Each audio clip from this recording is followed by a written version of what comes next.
New Caledonia has elected its first pro-independence Kanak president. Louis Mapu was elected on Thursday in Noumea after months of negotiations between the two main pro-independent political groupings.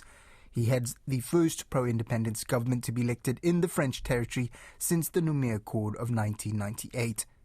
To help unpack this, I'm joined by Nick McClellan, an expert on New Caledonian politics who writes about the Territory for Islands business. Welcome, Nick. So how significant is this presidential election result? For the first time in nearly 40 years, the government of New Caledonia will be led by a Kanak independence leader. Particularly since the signing of the Noumea Accord, a framework agreement that governs New Caledonia's politics in 1998, governments of New Caledonia have been led by an anti-independence leader.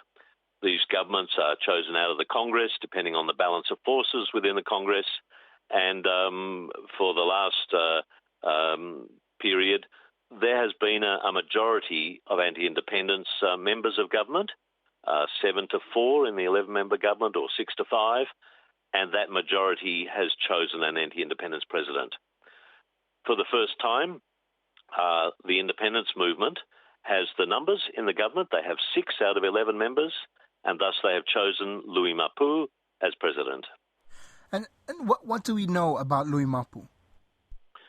Mapu is a long-time independence activist in the southern province, where the capital Noumea is based. He's a member of the Party of Kanak Liberation, Palika, which within the Congress is part of the UNI, the National Union for Independence Parliamentary Group. He's been a leading public figure in the independence movement for many years in the South, and is a fairly key player within the FLNKS, the umbrella body that unites a number of different parties.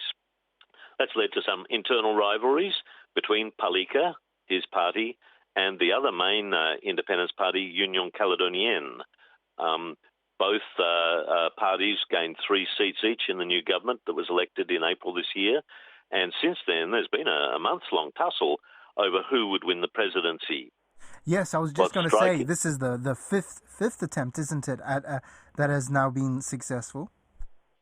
There's been a series of meetings convened by the French High Commissioner, and there's basically been a deadlock between Union Caledonienne and UNI, these two pro-independence parliamentary groups, over who would take the leadership position. In recent weeks, there's been a lot of dialogue, indeed a heated debate between the two major pro-independence parties, and in some ways there's a Melanesian consensus come together that the parties will take a number of different steps. What's striking is that the alternative candidate proposed by Union Caledonienne, a businessman named Samuel Nepone, has announced that he will step down from the government. He's one of 6 elected members in favour of independence. That's broken the logjam. It's also opened the way for a small Wallisian party, Éveil Oceanien, possibly, to put a candidate into government. That would not only, maintain this majority of islanders within the government, it would also open the way for the election of a pro-independence Speaker of the National Congress. The current Speaker, Roch Womiton, is a leading member of the Pro-Independence Party, UC.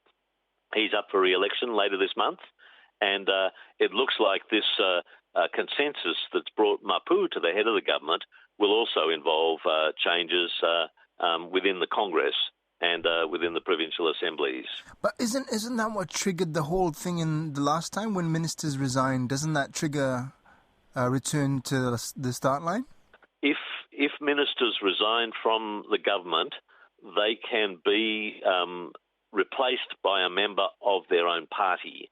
So the next in line on the parliamentary list from that parliamentary group would take up a position.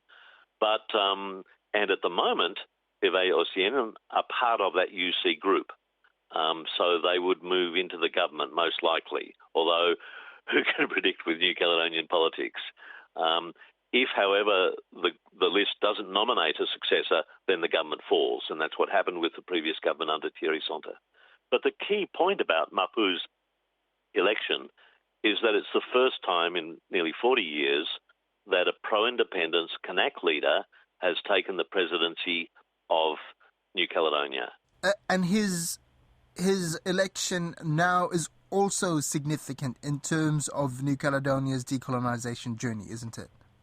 It's a crucial time for New Caledonia. The French government unilaterally has set the date of 12th of December this year for the next referendum on self-determination. Obviously, the presidency is an important position in terms of setting the government's agenda, in terms of liaising with the French government. President Mapu will be a participant in the Pacific Islands Forum meeting, which will be coming up soon, rather than his predecessor, Thierry Sonta. And one would presume that Mapu will be asking the Forum for more active engagement in the decolonisation process and monitoring of the referendum in December. It's a crucial position in any government and will set the tone for actions. There are also crucial domestic issues around the budget, around the economy, around the response to the COVID pandemic. So this is a significant change. It's taken some months to come together, but President Mapu will be taking the reins of office in coming days.